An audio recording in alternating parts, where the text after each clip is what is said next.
Greetings, friends. Jason here for AxodysFC. It is Saturday morning. Tough one today. Started well. With Brennan Johnson getting an early goal. And then after that, it was kind of bleh for the next 80 minutes. And then essentially in stoppage time, we gave up 2 goals to Wolves. The first goal was outstanding goal on their part, and second one was just very disappointing. Just mental lapse, really. But so in between, we kind of saw what life without some of our defensive starters is like, and it wasn't great. Let's see, starting wise, Ange went with Brennan Johnson, Sonny, and Kulusevski up front. No surprises there at all. In the midfield, though, he opted to go for Sarr, Højbjerg, and Basuma, and more defensive theoretically than if he'd brought in Lo Celso and instead of Højbjerg. And essentially then on defense, it was Emerson on the left, Ben Davies at left center back, and Dyer on the right, Porro at right back as expected.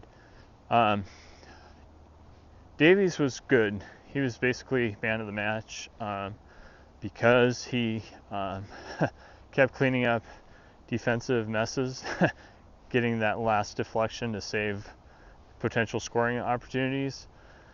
Dyer was okay, I would say. He wasn't terrible, but at the very end, I do feel like maybe he had a hand in that final lapse. I haven't reviewed it or anything. More significantly, though, I felt like Basuma has been poor since his red card, essentially, and he picked up a yellow today, so we won't even have him when we play Villa, although we'll have Udogie back. And of course, we're still two more games away for Romero with his suspension. And I thought Emerson was okay, but not as good as Udogie will be for sure. And but more importantly, our midfield just had no ability to really progress the ball through the middle in a way, and for some reason we're not seeing Basuma push the ball through the middle, carry it a little bit and attack through the middle a little bit. He's just passing it sideways to either Højbjerg or Emerson most of the time. And the other issue today too is Sonny was terribly isolated. If you look at the pass map, he had no passes registering to him. He only had 3 touches on the ball today. Really tough to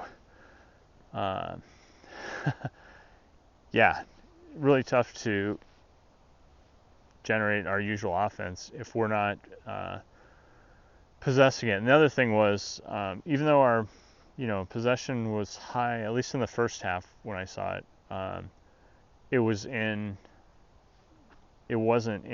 pretty low in the final third, as low as I've seen. Whereas typically I would say while we build from the back, we definitely have a way of keeping it in the final third, and while we're picking spots in. Wolves did not allow that at all, and so frustrating game. And actually Lo Celso and Heel came on late. I thought Lo Celso was decent, and actually he had a great shot on goal that was saved in the upper left-hand corner from the keeper. It looked like it was on target, and it was a good shot for him. Brian Hill, I felt like got knocked around a little more than I like, and I will say Wolves defenders were physical with our forwards all day and got away with some stuff. In fact, I saw one replay where I forget who it was, but he basically threw Sonny down, like put a hand to his face and on his shoulder and just like threw him down, and there was no call on that play.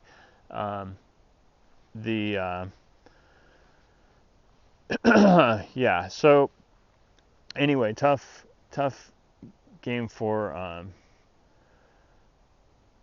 our offense, certainly. The main couple of takeaways. I thought Brendan Johnson was good, but I feel like he's only good for about an hour, and then he gets fatigued, and he's also like kind of injury risk as he gets more fatigued. We saw with the Arsenal game, and yeah, I feel like at this point in his career, with the effort Ange wants, he's great for that first hour, but unlike Kulusevski, he can't go the distance. Whereas Kulu definitely has that ability, and plus, as not being so not being a super pacey player, he's just a physical player. Yeah, he's more of a long hauler, but just the lack of creativity. I really would have liked to have seen more of Lo Celso sooner, because I think he did do some good things, but and Højbjerg was okay at times. But Bissouma really disappointed me again, and he's going to be out next week, or not next week, but when we return for Villa. So it'll be interesting to see how that shapes up. Anything else that I want to cover? Bentancur did come in. I feel like he's still rusty. He came in for Sarr, actually, and I think he was okay. And yeah, I realize we can only probably play him for about a half hour to 45 minutes tops, just as part of the getting him back into health. So no, I hope we don't rush him back, even though our situation is seemingly kind of dire.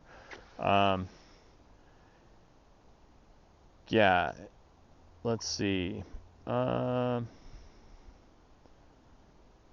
would have liked to have seen Hill and Lo Celso in sooner. They came in at the 75-minute mark. I would have liked to have seen them come in closer to an hour. I'm happy with Davies' performance.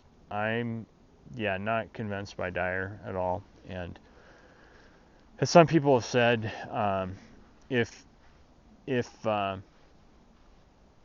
a certain point, if we're going to be losing these games anyway, it's better to develop the young players that could potentially play in Dyer's spot. Anyway, we're two more games away from getting Romero back. At that point, it'll be interesting to see who Ange picks in the next couple games. We've got tougher opponents. This was actually the easiest one. So if Ange isn't going with young players now, it seems unlikely he would throw them, introduce them in Villa and Man City, which are even tougher opponents, unless he absolutely has to. So, I think we're stuck probably with Dyer for 2 more games at least. I don't think he was terrible, but at the same time, we do need to get it figured out in the midfield too. So it will be interesting to see how things go after the international break, and hopefully, Lo Celso is going off to Argentina. Hopefully he won't pick up a knock or something and then be unavailable, because I really think we need to do something different than what we did most recently. I do think having Doggy back will help a lot, actually. So, yeah, not unexpected. Wolves is better than people think. They've definitely played some tough teams. They beat City, so it's not like, I don't feel like it's a surprising loss at all, actually. I think it's just disappointing in the sense that we almost pulled it off and then weren't able to do the kind of things that we've been doing so far this season and got punished for it. So anyway, thanks for tuning in. As always, please like and subscribe if you enjoy these. And remember, to dare is to do.